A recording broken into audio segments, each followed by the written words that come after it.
Hi guys, gagawa naman tayo ngayon ng macaroni salad. So, ito yung mga ingredients.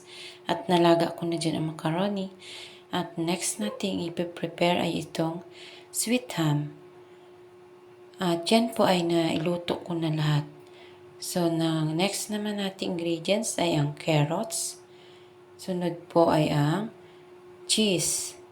Maliit lang po na cheese, okay na po yan. Ito naman ay ang all-purpose cream. At eto ang ating condense. So dito, kung makikita ninyo, ito po ay nakahiwalay or separate ko na para po ilalagay na lang natin. Tinanggal ko na ang mga balat. So unahin natin ang carrots.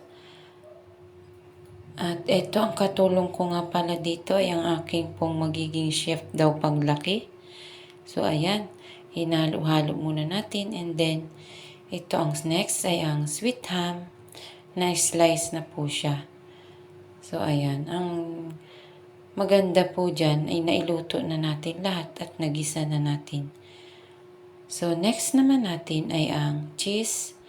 Para po mas matipid, ay yung pinakamaliit na cheese na lang para maliliit na lang nating i-slice. And then, the next natin dito, after nitong tatlong ingredients, ilagay naman natin ang all-purpose cream. So, maliit lang po ito na all-purpose cream. Kasi nga, half kilo lang ang aking ginawa.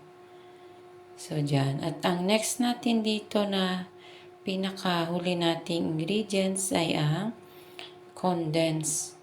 So, dito sa condense, tinanggalan ko na siya ng wrapper or balat yung lata para po hindi tayo magkaroon ng violation, para po maging maingat tayo sa ating po mga kino-content. Ayan.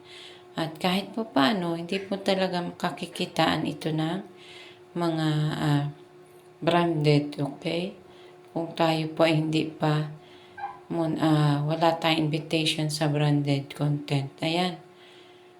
At magandang bagay na ito po ay pagsalu-saluhan ng ating pamilya, ang macaroni salad, dahil po ito ay favorite din ng aking pong mga kids. So, isang request lang. Ayan na.